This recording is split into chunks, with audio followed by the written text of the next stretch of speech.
takes so we can go through. So, okay, it looks like we are live on the after show. I see a couple of people in the chat already. Mark the Atheist and Optimus 6128. Who else is in here? Participants. Wow, that's weird. It says I'm the only one here when I look, but I see two people have already commented. Anyway, so let's see. I got some other hot takes that we can respond to, and actually be good to get your guys' responses as well. So let's look at, let's see if there's any that I skipped. Using VR and AR to take back the narrative, using holograms and anecdotes to raise consciousness, why and how professors are helping the narrative. Do you want to hear that one? I can go back a bit. Let's see, 941. Why would professors want to do this, I wonder? Why? You know what brings me back to? I think about Thunderfoot. And one reason why I think about Thunderfoot is because he's a scientist, right? He takes a lot of grants to do his job. And so in a way, it's in his interest to make sure that there is a source from which he can get grants. And I think that's one of the reasons he despises Brexit and our current president as well. Because somebody in the comments made a funny statement. They said, I made a joke about Space Force, and then the guy in the comments said that, well, you're not going to get to go to Mars because NASA believes that women should be the first to go because they're less likely to get into fights, right? And I didn't get a chance to type in a response to that because I was doing the show, but I wanted to say, well, it's a good thing that NASA's getting dismantled then, isn't it? So, but anyway, I know that, you know, we can get into criticisms of NASA. That's not what this is about. Did you guys get to hear me say dress the sausage? I'm not sure. Okay, so anyway, let's hear this clip about why and how professors are helping. Because there's a certain amount of translating the language, but having the rhythm and something that's using imagery is usually also a part of poetry. So he's talking about poetry and how to use it to essentially indoctrinate children, basically. Hear me in the video. What? Hear me feel. I am poet. Hear me feel. That you showed me, there was a professor that was sort of there commenting on what you were doing. Maybe you could talk a bit about some of these other academic advisors that are involved within this project and what their background is and their academic interest in this topic, and then how they're sort of helping you make sure that what the story you're telling is on solid ground from a scholarship perspective. Yeah, absolutely. So in terms of the academic advisors that are on our team, most of them come from either a pure history background or an African American studies background. And oh boy. Oh man, college professors, they're the authority. African American studies or pure history. I wonder what percentage of African American studies guys are Black Lives Matter supporters, and I wonder how many pure historians are feminists and SJWs.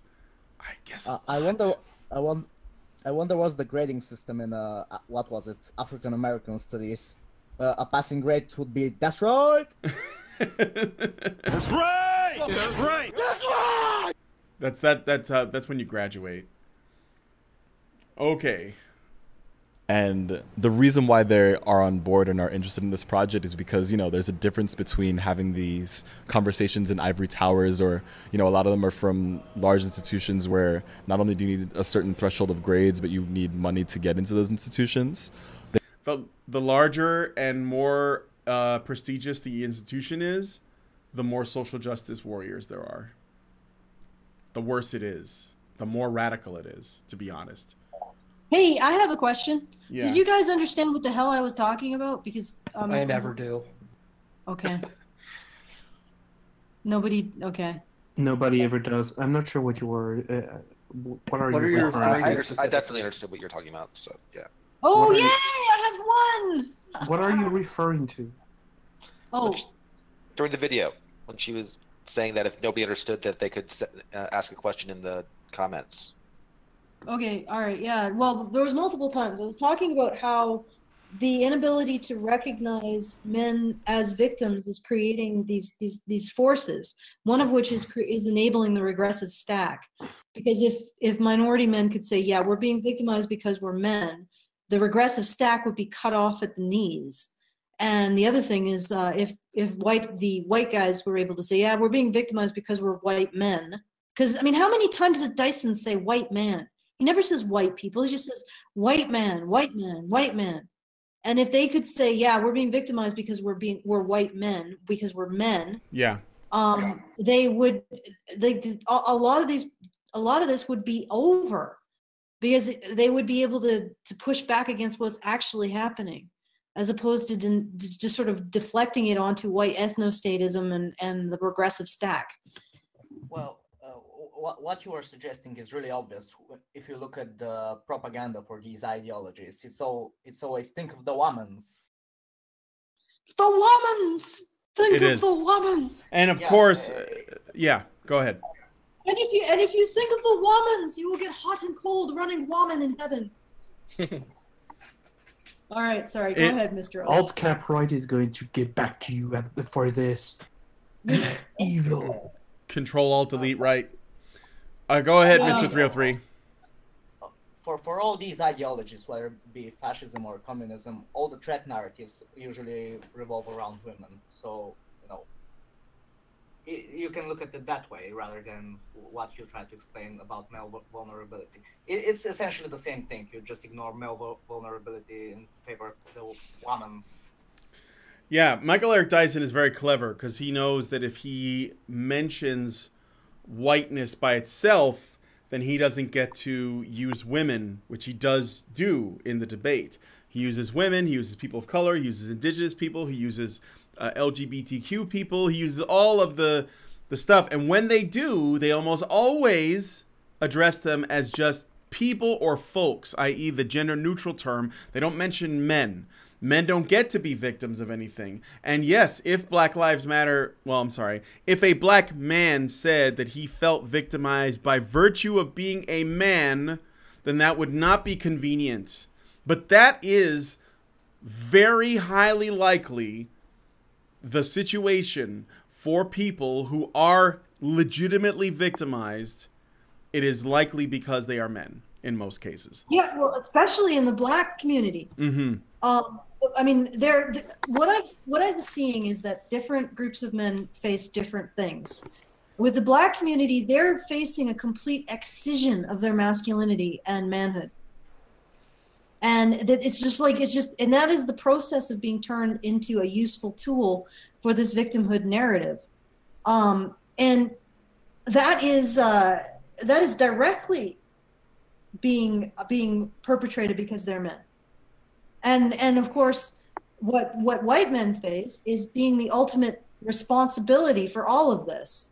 Mm-hmm. And the irony is that this is all, it may be totally subconsciously perpetrated by politically powerful women. I don't want to say white women, because there are politically powerful women who aren't white, but it maybe is like the subconscious will to power, but this is the group of people that's creating it. So white men are being blamed for the end result of the social technology. I'll call it social technology. It's not really very good, but the social technology that's being put on by these powerful women who want to create this moral imperium to rule white men or politically powerful men.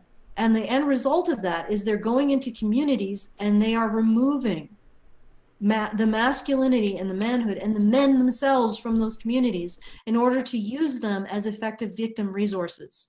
It's like this horrible, like, industrial mining operation, and the disasters that they leave behind, they're just horrifying. And what's really horrifying is that you can't actually say, well, it's not really, because I can say whatever the hell I want, but you can't say, hey, actually the black men are more violent, and it's most likely due to the absence of fathers and adult male mentors in their society, which is a direct result of the industrial mining operation that is feminism. But of course, like, that black guy who messaged me, he's like, oh, you can't say that, that's racist. Like, that's a symptom. I'm saying it's a symptom of a racist process. Well, it's probably not even a racist process, it's just a misandrous process. Yeah, replace men with green energy. It is the future. That's the sunken place, as far as I'm concerned. The black men, yeah. Ever since the movie Get Out came out, the black community and black activist types have been referring to a reference from the film called The Sunken Place, which is basically like this lowered black consciousness, right? Like you're not aware of how much of a slave you are to white supremacy, but that's not really the sunken place. Like what it is when you're being made into these political tools and you're being destroyed by them slowly over time, and you are not aware of what is actually causing it, and you're pointing the finger at the wrong things. Like feminism is literally destroying the black community while at the same time telling them that they're not doing it and telling them to look somewhere else. Another place that's being destroyed by feminism, by the way. It's just not as quickly, you know, or it's not as far along. Let's put it that way. So yeah, it absolutely. What's another place that's being destroyed by the? Well, the white community, the Hispanic community, the Asian community is going to be like all the other communities are in danger of this stuff. You know, it's just that the black community, they got a big head start. Yes, they did, and they got a big head start because of the victimhood, because of the appropriation of the civil rights movement. I'm wondering if people are starting to see what the hell I'm saying. Black men can't see themselves as simply men, like other men. Black men have to see themselves as black men. And the black part of that is more important. And more important than being a black man is being a black man that has to be responsible for black women. So that there is your identity as a man is diminished as much as possible. I mean, again, I refer you to Black Lives Matter that says they affirm the lives of black, queer, and trans, disabled, undocumented, and women, right? So all of that before men, everything else. The men are the least important thing. This started with black men being shot. And it was perpetuated as a movement when black men were shot.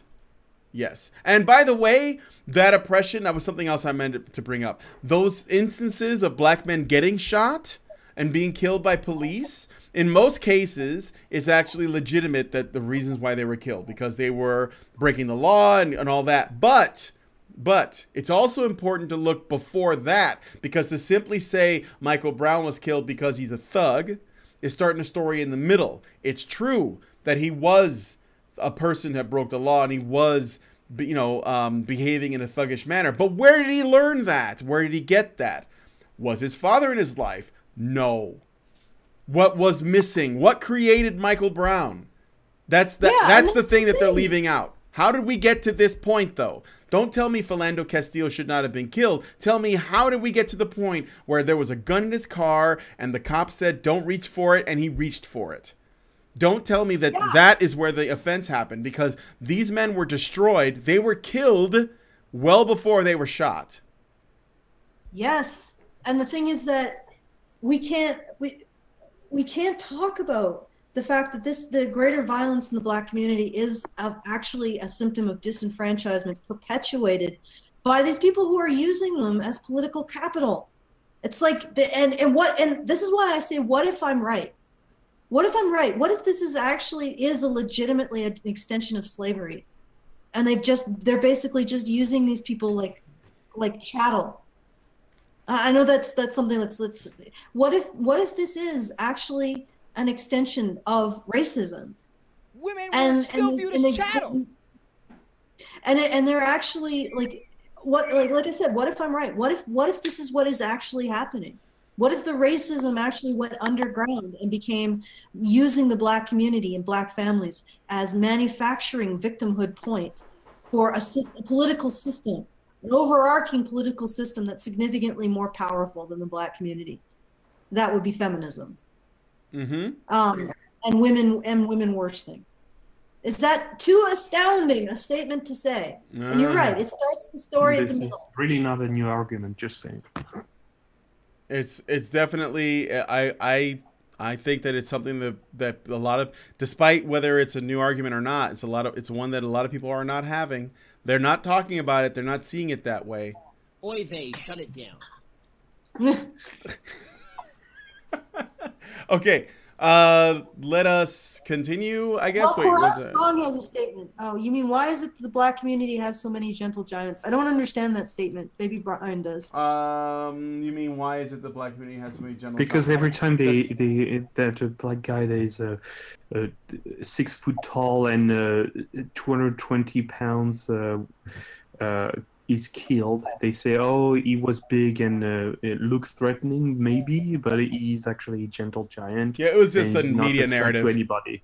It was a media narrative thing, and the fact is, he was a threat, but it didn't just happen, right? There were conditions that had to be met to create that, and that's what I'm trying to draw attention to. You know, when people talk about, yeah.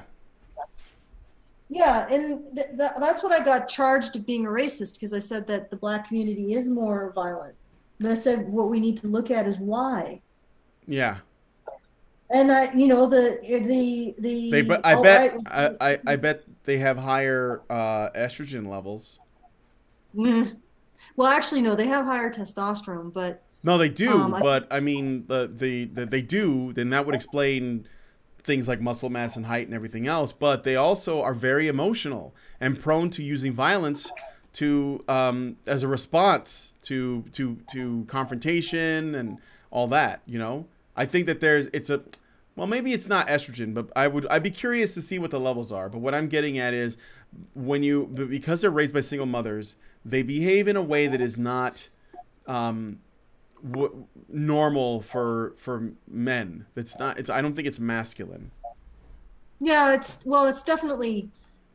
Yeah, I see what you're saying. What I'm trying to get at is that the violence itself, the violence in the community itself, can be an effect of what is being done to them systematically by being turned into a political tool. And the thing is that it used to be a generation ago, I think in the 70s or something, or maybe even the 60s, 70% of black families were intact. There were more intact black families then than there are intact white families now. There were more intact families during Jim Crow. There were more intact families during slavery. Like during slavery, there were more families that were together. Because we weren't, I mean, I would say we, but slave owners were not castrating their slaves in the U.S. like they were in the Middle East. Welfare did to the black family what Jim Crow and slavery couldn't. Yes. Exactly. Good old Richard Nixon.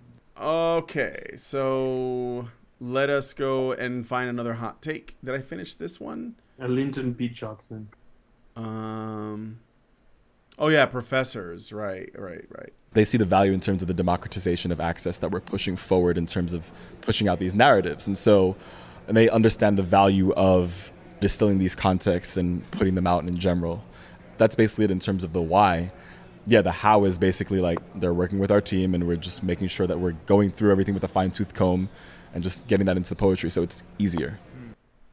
So that was the how. There was another one that I thought. This is actually part of the problem, in my opinion, too, right here. So why not just marry both? Yeah, so what's the campaign that you're raising money for? Is it this campaign for the augmented reality Columbus Circle campaign? No. So the campaign that we're raising money for is a ballot initiative. And so the idea is that we're looking to create 2 elected offices in New York City. The first is kind of like a cultural heritage and inclusion committee. And the purpose of this committee is to call for the democratization of our stories. In New York City, there are 1.1 million public school students and 950,000 identify as students of color. The issue is that most of these textbooks in our curricula come from a Eurocentric perspective, and they're about dead white men. The stories are not about the students. So we're calling for changes in the textbooks and in changes in terms of how our stories are told in monuments, public spaces, museums, whatever the case may be.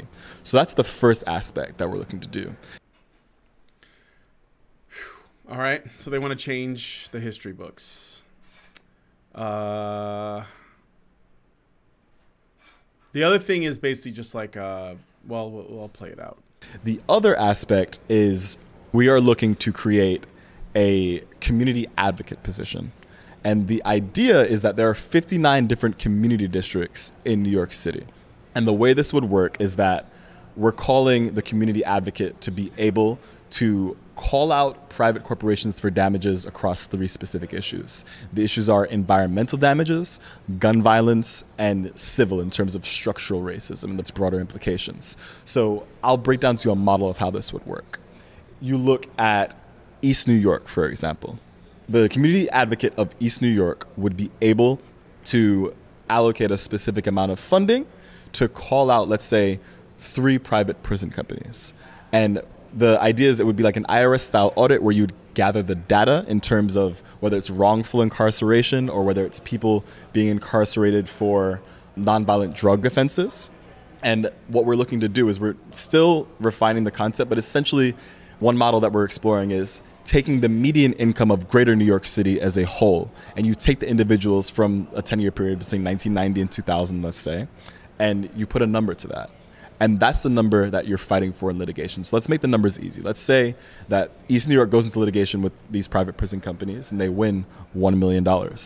That money, we want that to go back into the community. So if you have the zip code in East New York, that money would be equally distributed in the form of a digital token that would go into a digital wallet. This is voting power. So let's say I'm in East New York and let's say I get $200 that is in my digital wallet. At that point, we're using that $200 to fuel our participatory budgeting process. So then what we're looking to do is essentially create a system or an industry where you have different community groups or different companies that go and make presentations to the community. So there could be a presentation for a vertical farm. There could be a presentation for a women in STEM education center. There could be a presentation for a VR AR center, whatever the case may be. And the community decides with their tokens, which would be a stable coin tethered to the US dollar, exactly where they want that money to go. So let's say that the community of East New York chooses a women in STEM education center.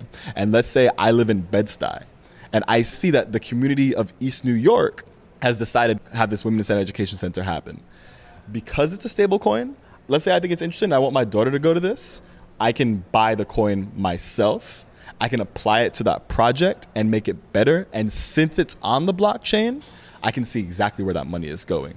So the broader implications of this is that we're looking to create an ecosystem in terms of community empowerment, that wealth going back into the community, and then the transfer in terms of like the blockchain transactions happening across the 59 community boards. And having that happen in the largest city in the United States is a proof of concept of what we can do with blockchain and community empowerment. And when we put our heads together, I think it could be kind of cool. I don't get it. Does anyone else get it? I didn't think that I was this stupid, but... Well, my eyes kind of glazed over after a while. It's kind of... They want to keep me dead, basically.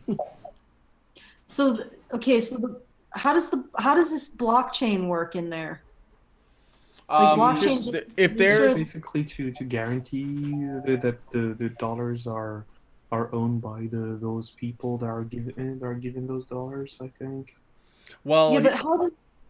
he talks about, let's say there was a lawsuit against a prison for some kind of wrongful incarceration, against a private prison company, okay? And they make $1 million, whoever wins the lawsuit.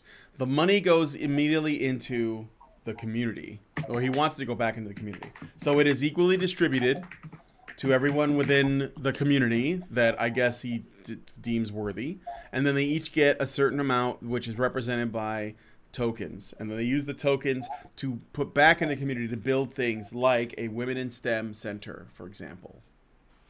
So basically, they make sure that the money is going to the right places. The Spence Fencer says a blockchain is 100% public trackable, so everyone can see that their money is going to the right places. Actually, it actually raises more questions than not, because I wonder, how do you know who is entitled to how much? How do you know that when you distribute it equally, that everyone's going to be giving to the things that you think are important? How do you know what's important enough that should be built within a certain community? And I think he also goes into... he doesn't go into necessarily reparations, but I believe that there is something about white people having to pay into it too, or also, that they should be a part of that. If there's a wrongful imprisonment suit, why doesn't the money go to the wrongfully imprisoned? No, it doesn't, right? It goes out to the community, right? Yeah, well, okay, so there's this another exploitation of black men. Like, presuming that there's a black man who's been wrongfully imprisoned. Most of the time, if there's going to be any imprisonment, it's going to be a black man, not a black woman. And in the cases where it's wrongful, it'll probably be a black man, simply because the majority of people imprisoned are men, and many of them are black men. Okay, so let's hypothesize this. So a black man was wrongfully imprisoned, or a bunch of black men were wrongfully imprisoned, and it's actually provable that they're wrongfully imprisoned. I don't know, DNA tests or whatever, because a lot of innocent project exoneration, DNA tests. He successfully sues the justice system for wrongful imprisonment, and then the money goes to the community that created the situation that led to what? That's the true meaning of socialism. Yeah.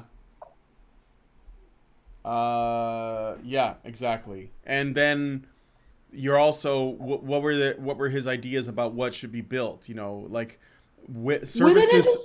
services for women. Exactly. Men go to prison, women go into STEM. Jesus Christ, this is a lot of twisted thinking. Yeah. We should have said this on air. We should have talked about this on air. Let's see. So I will jump ahead to let's find out what MAGA really means in his mind, I guess. So 3650. Sorry, just a moment. I gotta get it close as I can. It'll have to be from here. Yeah, and as I look at dimensions of power and economics, there's the concept of a power law dynamic, meaning that, you know, once you have access to power and privilege, then you have like an exponentially increasing amount of opportunities for more power and privilege. And if the history of America is built on the backs of slavery, then there's a bit of actively pushing an entire class of people down, with both the African Americans and the Wait, what the fuck? Why didn't it go? Oh no, I'm in the right thing. I'm in the right place. Slaves, for the benefit of those people who were white, to have access to that power and privilege that over generations has accumulated. So we have this disparity of power and privilege. And to a certain extent, as we say things about white supremacy and white privilege, I think there's a context of that historical role of slavery and how a lot of that power privilege even came to be. And so as we start to think about this either redistribution of power and privilege or this ability to challenge these existing power structures and to name what white supremacy is and what white privilege is, like, how do you think about that or define that? To paraphrase Dr. King, he basically said that his issue was not the extremists, but rather the white moderate. Because the white moderate is more interested in being comfortable and would rather have things exist as they are instead of push for justice.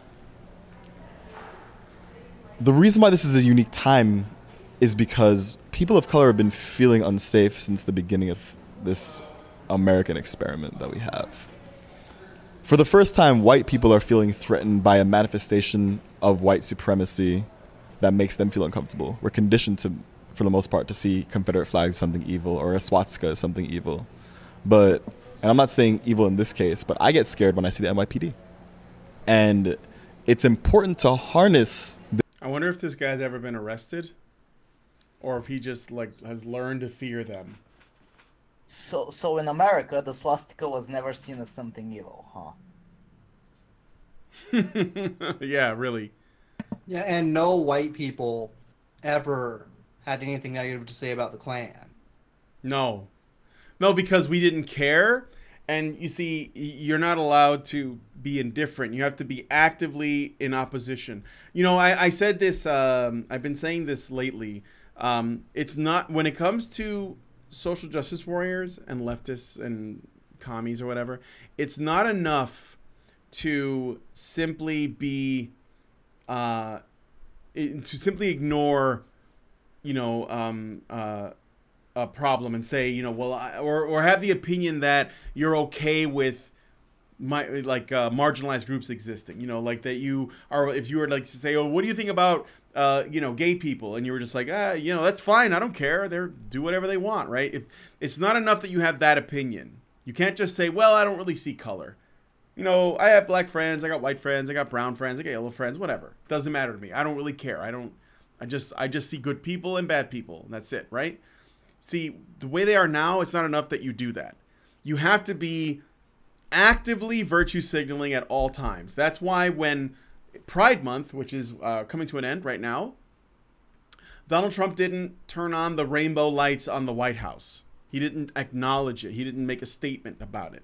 He didn't say anything bad either. He didn't say anything at all. He was just dealing with, other shit like fucking Iran and North Korea and other things. He was doing that instead of like virtue signaling about LGBTQ folks. And what happened? They went nuts because he didn't actively virtue signal. He didn't actively get on the train and like start doing something, right? And it's not just because he is who he is. It's because this is the expectation that comes out of there now. You have to virtue signal openly. You have to say Father's Day was about women openly. Otherwise, you're anti-woman, even though it's fucking Father's Day. You have to openly virtue signal about whatever. If you're not doing it, then that means you're part of the problem because you are part of the moderates. You are a moderate in whatever context. That means that you're okay with injustice as long as you are allowed to remain comfortable because that's what you prioritize. So as a result of that, that means that the Klan, the fact that there is still people that are in the Klan now and that we haven't completely eliminated them is the fault of white moderates that didn't take active steps to remove them. So this is the mindset of people like this. It's not enough. Like basically they want to live in a world where there are no bad people, like ever. And of course they get to define what a bad person is and what a good person is on top of that. This is a misery machine, but that actually works to our favor. Do you know why? No, go on.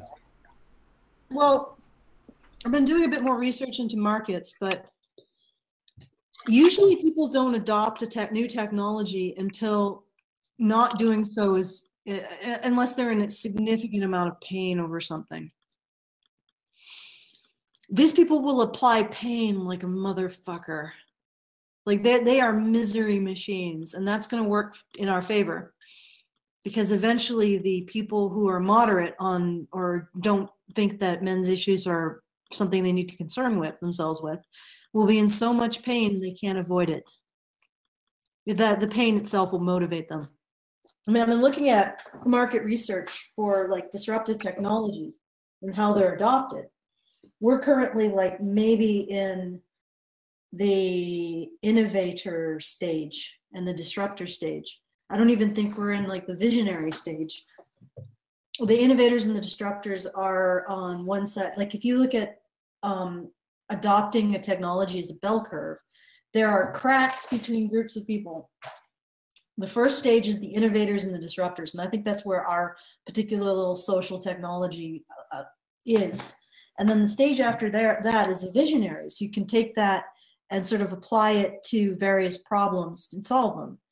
And then there's a huge chasm between the visionaries Chasm. between the visionaries and like the pragmatic first adopters in the mainstream marketplace, essentially. And the people in the mainstream marketplace are not going to really adopt a technology unless it solves something that's causing them pain. And our technology. Talking about the VR stuff? No, I'm talking about men's rights. Okay. And our particular technology is extremely disruptive.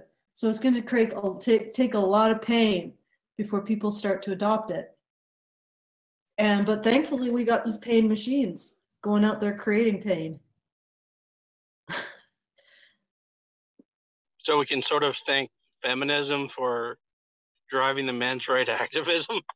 No, we can thank, no, they aren't driving men's rights activists. Men's rights activists are driving men's rights activism. What we can thank feminists for is getting in, they are in the mainstream market for this particular for social technology. They're a social technology, we're a social technology, but they are using their social technology to motivate what I would call misery machines.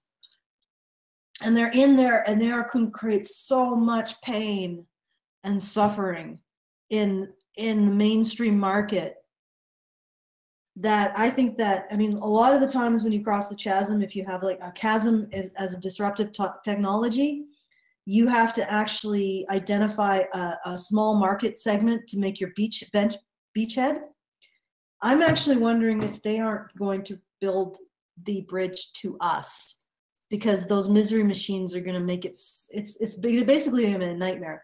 Because the other way I would look at it is us men's rights activists, we're on the other side of the chasm, but they're on the side with the tiger. They have a whole bunch of tigers on their side, and those tigers are hungry. I'd rather be on this side. Anyway. Well, yeah, they're at the point where they're literally consuming themselves. Yeah. All right. Let's see. Where was I? I'm gonna play the next clip. Or continue the clip. Yeah, there's more. This energy and push it forward so that we can hold all of our institutions to a higher standard. This is not an anti-white campaign. This is an anti-white supremacist campaign. We are not looking to become oppressors ourselves. It's not a black supremacy campaign. It's a human rights and equality campaign. And the success of the alt-right is that they mix up these messages saying all lives matter. At face value, all lives matter sounds great. But the tone between all lives matter and make America great again is white lives matter and make America white again. What I mean by that... Holy shit, dude. Really? So what about all the black people that voted for Trump and also wanted to make America great again? What about you mean all the Uncle Toms and Coons? Yeah, all the Coons and Uncle Toms. That's right, the race traders. What about all the spike in black people don't actually exist? They're like a myth. What about the and also all the women that voted for him? A myth. Yeah, though that doesn't. That was actually that's the Russians that were doing that, pretending to be black people. But what about like the dip in black unemployment? That's like, you know, it's higher than it has been in a long time. Like there are people genuinely benefiting from this stuff, and they just want to tear it down because they don't like because he's mean and it makes my pee-pee hurt. It's really annoying. MAGA just means what it means. Hasn't it been proven that under Trump so far, black unemployment has been at its lowest since like before Bill Clinton? Yeah. It's that's what I'm saying. Like things are going well, like objectively.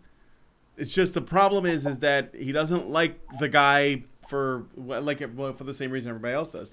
But it's not just that though. And you see the connection there, like where it's like, oh, let's take what was the all lives matter, and we're gonna lump that in with make America great again, and then we're gonna say white moderates shouldn't say that because that's racism, and so therefore you should be siding with us. Why? Because white moderates make up the majority of white people.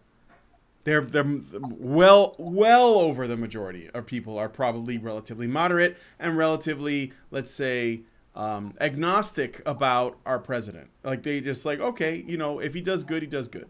That's most people. There's only a few like big, like huge supporters. I think the majority of them are probably like me, where it's like, you know, I have criticisms and I'm happy on some things, but frankly, the thing that makes me happy is how much he triggers the snowflakes. That's what I enjoy the most. And I think that that's probably a lot of people that are actually supporters. But most people are probably relatively ambivalent. They're just like, all right, this is cool. We're not at war and everything's going okay. But, you know, it's like they would tear everything down just so they can say that they're right. You know, it's like when Bill Maher said, I hope we have a recession. That way I get to say it's Trump's fault. It's like you want people to lose money and lose jobs just so you can do that. When the whole reason why people elected the guy was so that they can get their, you know, money and jobs. So please let America fail so it'll make Trump look bad. Yeah, I want them to get bombed by North Korea so that we can say we were right. That's all. That's it. Like, it's crazy. You want another 4 years? Keep it up. Is that the people who are screaming this all lives week, matter It's going to be another 12 years. Yeah. are the same types who are a lot of the times backing up Confederate statues. You know, enemies of the state such as Robert E. Lee that are pushing for segregation and like secession from the United States. It's not an American thing. Robert E. Lee actually, I think he actually regretted fighting for the Confederacy, but he felt like he had to because of where he was at the time. But that's not important. Well, for segregation now, it's mainly the Black Lives Matters and social justice war that's basically asking for it now. Mm-hmm. Oh yeah, for sure. Well, that's just it. Like, the thing is, most people didn't really care about the statues. Like, there's a statue in Portland of Vladimir Lenin. Nobody's marching to get that taken down. He's responsible for far more deaths than Robert E. Lee was. But well, whatever, it's a statue. People aren't like huddled and like, you know, walking by that going, oh my God, it makes me so scared. This is like when you have such a low opinion of your own people that you think you have to literally reshape their environment to make them more comfortable because you're sure of how they feel. I bet anything that if you polled black people that live in that city where that statue is, the overwhelming majority will say they don't care that it's there. Just in the same way when they polled the Native Americans about the, I think it was the Redskins football team, the overwhelming majority said they didn't care that it had that name. It had that name for decades. Nobody cared. But they want to make it an issue. You know? Like our local football team, the Eskimos. You guys have a football team called the Eskimos? Well, actually, yeah, yep. I think most Eskimos don't care about the word Eskimo either. I mean, we have things that, you know, I guess we're supposed to call them Inuits, but that's not quite right because I think Inuit is the name of a specific tribe or something. The people that are called Inuits don't even call themselves Inuits. Yeah, exactly. So it's just like well, this. I know what they do call themselves. I can't pronounce it just because I have to deal with projects up north and none of it. Mm-hmm. The closest I can pronounce whatever that territory is called. Oh, none of it. It's all really? None of it. It's all language games. It's all about control. It's not really about the truth, you know. And it's to make people uncomfortable about talking about things. You can't talk about ideas if you're like always being told to look out. Remember the story we did yesterday where the guy he worked at Netflix as their PR manager, and he literally was saying, here's a list of words you shouldn't say, and one of them was the word nigger, and he got fired for saying it in the context of saying it, these are words you shouldn't say. Was he said it twice. Once when training people and once when explaining it to HR. Yes. And they were offended when he was talking to black coworkers that he didn't bring it up. Yeah, they got mad that he didn't say the word around black people. Well, the black coworkers got angry at him because he wouldn't bring the word up around them because he was being sensitive to them. But that also worked against him. It's a no-win situation. I mean, I swear, like some of these words, they're like magic spells. They're literally like invocations that make people lose their jobs and make people go crazy. It's like D&D is real. Magic is real. Okay, so let me play the next bit here. Alison, are you trying to talk? I don't know if she is. Her thing is lighting up, but I'm not hearing anything. Sorry. She could be talking to her husband. Oh, okay. No, I was just getting prepared for going home. All right. Well, The office? I only have a couple more hot takes to go. Okay. All right. Yes, I'm in the office. And then in terms of White Lives Matter, the only people I've ever seen scream White Lives Matter were the Nazis and white supremacists in Murfreesboro, Tennessee. Okay, well, how would you differentiate? Like, if you're saying that the only people who would say that, is that because you're not differentiating between people who say that and actual Nazis? Well, yeah. I mean, what does Nazi mean? Like, were there guys in brown shirts with like patches and everything? Like, were they literally wearing Hugo Were there Boss? gas chambers there too? Yeah, or was it just white people? Yeah. I mean, if you What What about the Lebensraum? Like, seriously, nobody talks about the living space of the Aryan race among those Nazis, and that's the defining characteristic. Yeah. I have no idea what was just said. Do you, Brian? Hitler wanted to conquer the Europe because he wanted to extend the living space of the Aryan race, and it's called the Lebensraum or Lebensraum. So basically, the rest of Europe wasn't the Aryan race. Yeah, and they don't talk about the Nazis. They don't talk about this. What kind of Nazi are they? Yeah, exactly. Okay, they're the worst. The worst Nazis.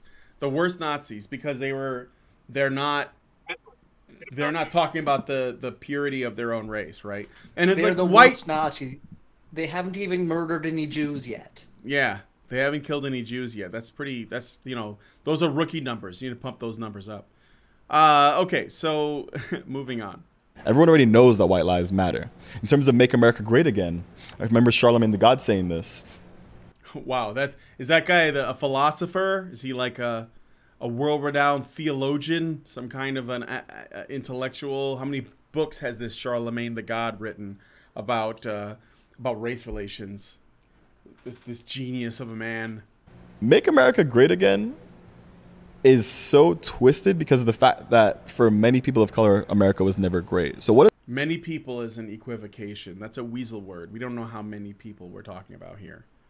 An entire 12 people. Yeah, you're just talking about, like, you're just making an assertion. I'm pretty sure that many people of color didn't think America was ever great.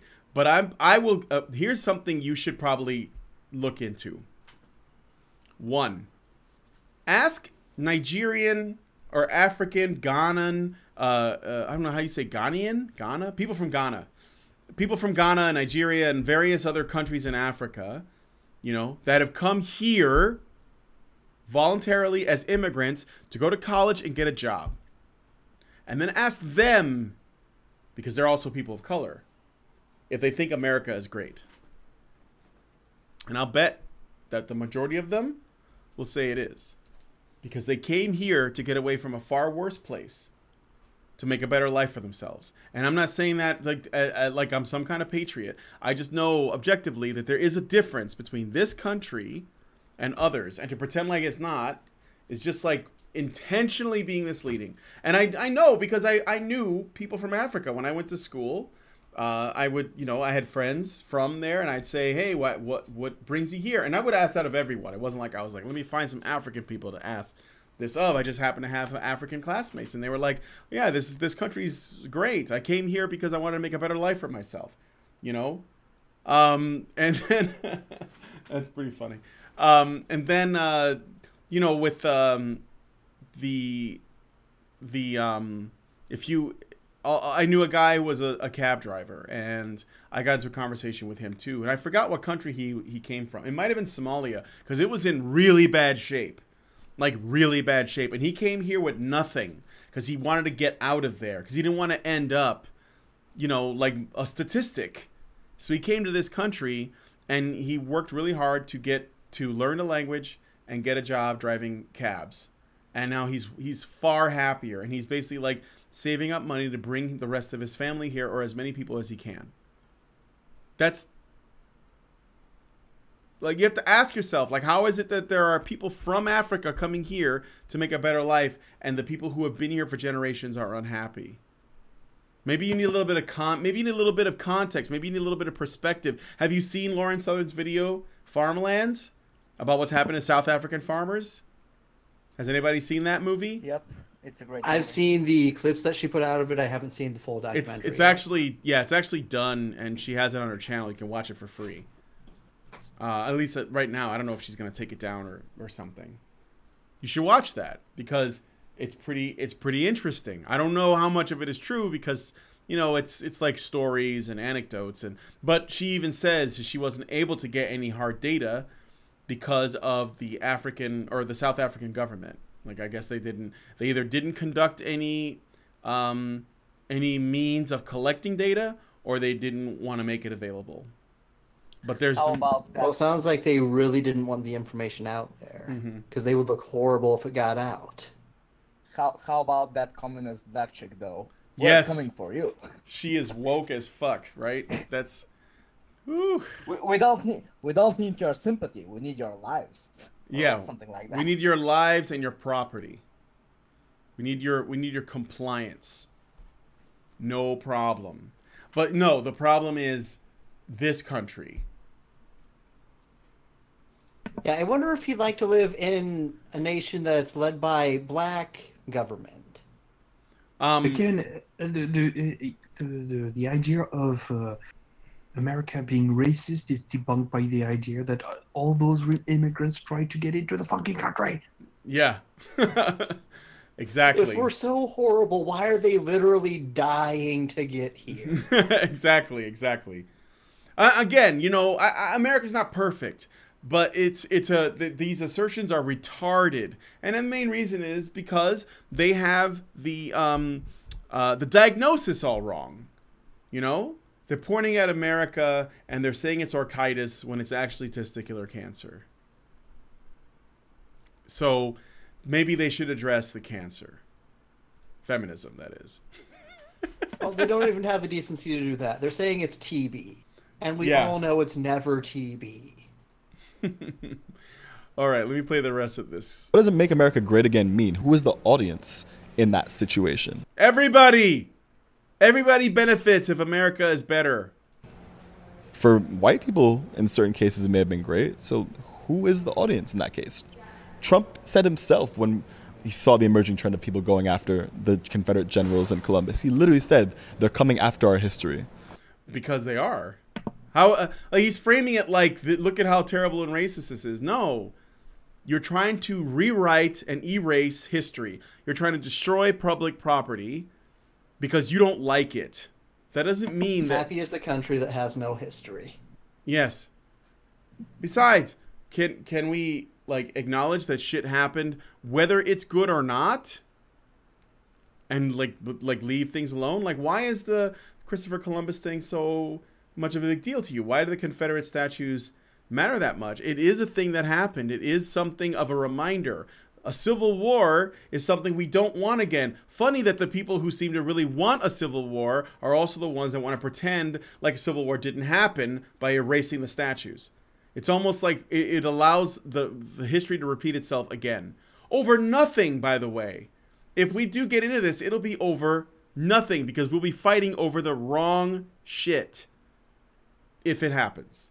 We'll be fighting over the wrong thing.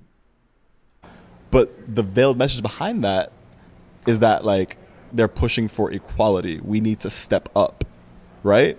And while you have this white fragility that is essentially saying that we're coming after their history, it's not a matter of that. We're looking to correct the narrative because our history has already been erased. I don't know my last name. My real last name is a result of Christopher Columbus, and most black people can say the same. Right here, you realize that most white people, our names are derivatives of Jewish names because they're biblical. I think maybe Jewish or Roman. Uh-huh. So what's your point?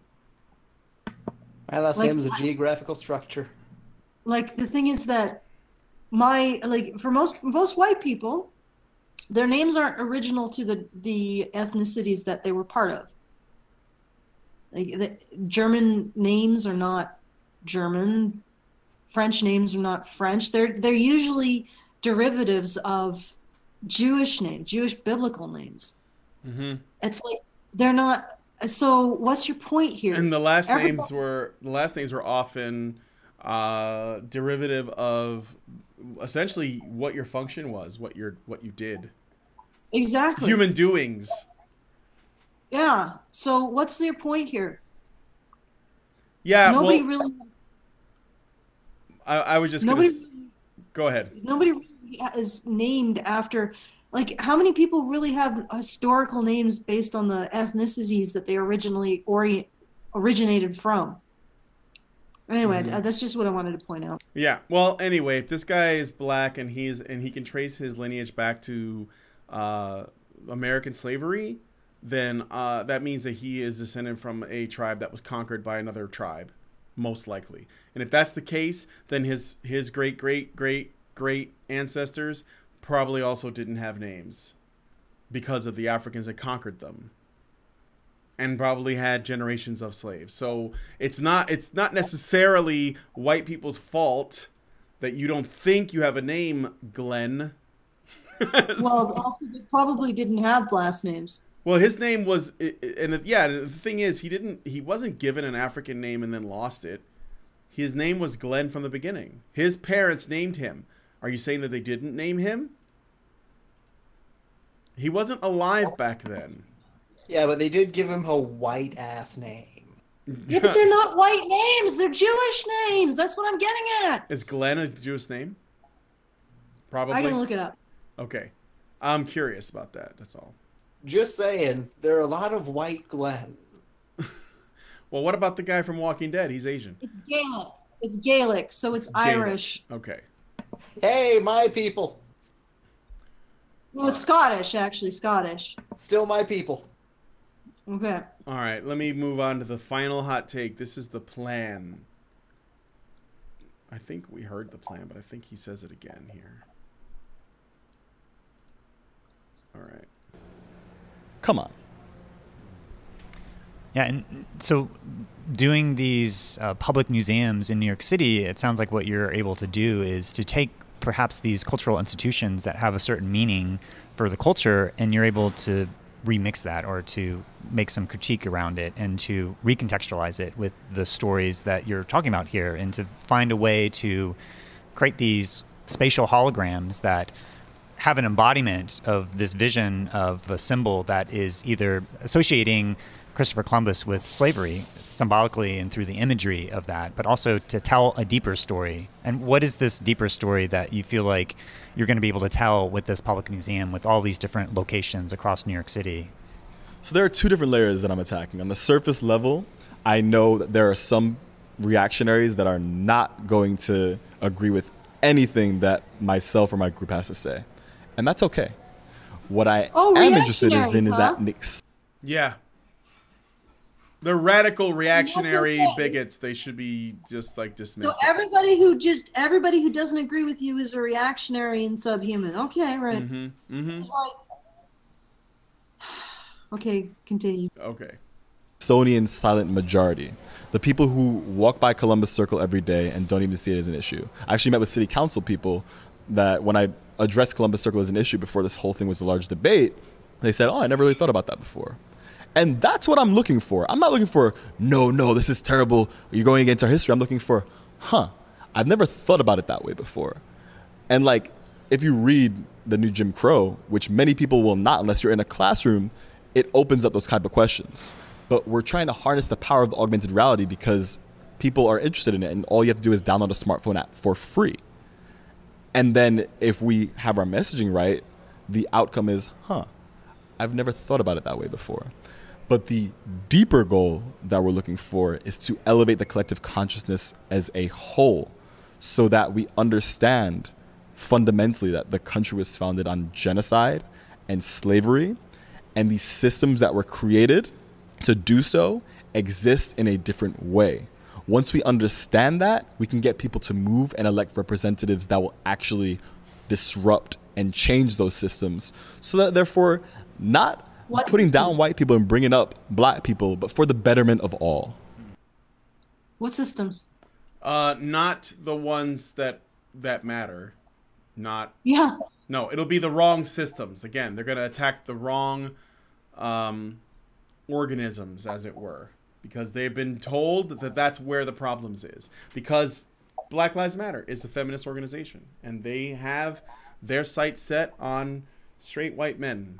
And that is... I honestly think that this man, and there's a fucking echo, so somebody's... Okay, honestly think that this man, who created a scenario in which prisons are being sued for unjust imprisonment, which most likely means that they unjustly imprisoned a black man or a group of black men or white men, but in this case it would be black men because that's who he's talking about. And then he says we should take those funds and fund women into STEM. Do you honestly think this guy is going to have any insight to the real reason why or what really is going on. No.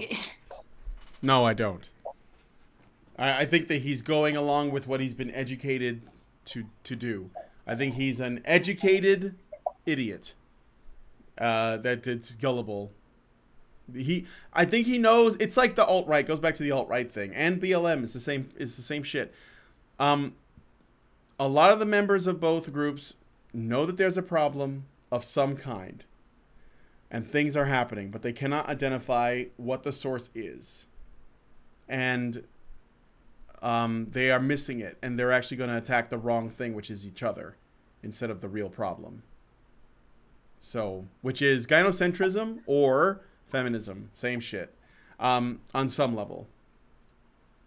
Well, and if you want to take the women out of it, it's the inability to integrate recognition of harm or the potential for harm with the masculine identity. It doesn't mean that you have to. Like, here's the thing: people jump when I say that. People are jump. Oh, you're going to try to make men the new victimhood class, but it's a pretty big jump to go from recognizing that men can be harmed because they're men to assuming that that means the government has to step in and save them. I mean, it's possible that maybe men could save themselves. I don't know. Maybe they could cooperate together to improve their own lot. That kind of thing. Don't have to immediately go to the welfare state. Yep. Anyway. Well, that's all I got. I don't. There was no more hot takes. It doesn't really go any. You got no more, do you? I got no more. You got no more. That's it. I've got no more. I'm done. This was painful and exhausting. Yes. So, thank you. But hey, at the end of the day, this is what I'm talking about. They're going into VR. They're going into AR. We just need to be aware of it. It'd be great if we can get into this too, but that's kind of hide your wife, hide your kids, hide your husband. Yes, because they're indoctrinating everybody out here. Everyone out there. Although I haven't looked into it yet, but I'm willing to bet that the quality of these are pretty awful, and that's why he has to give it away, because I don't think that there's any other way people would pay for it. But that's my belief. I've noticed when I was at the VR conference, while there was definitely social justice VR experiences, they were the shittiest ones. And not just because I knew what they were about, but I'm talking about the actual immersion and quality was awful. So I'm hoping that will remain the case. But I don't know, because I don't know, but I think we should be aware. But yeah, I'm hopeful that people will just like, on merit, be like, well, this might be important, but it's shit. So the problem is when social justice attaches itself to actual developers. Yes. They're kind of in some of the biggest names, like, and that's what Dog, yeah, and they do, and stuff like this. And they do, and they will, and that's the thing we need to be aware of. So, yeah, but VR isn't safe. It was just another tool, like every other medium that came before it. There are going to be people who will try to use it for SJW stuff. So just be on the lookout. And I guess that's all I got to say. We're going to go ahead and close out the after show. Thanks for coming on. And we'll see you guys.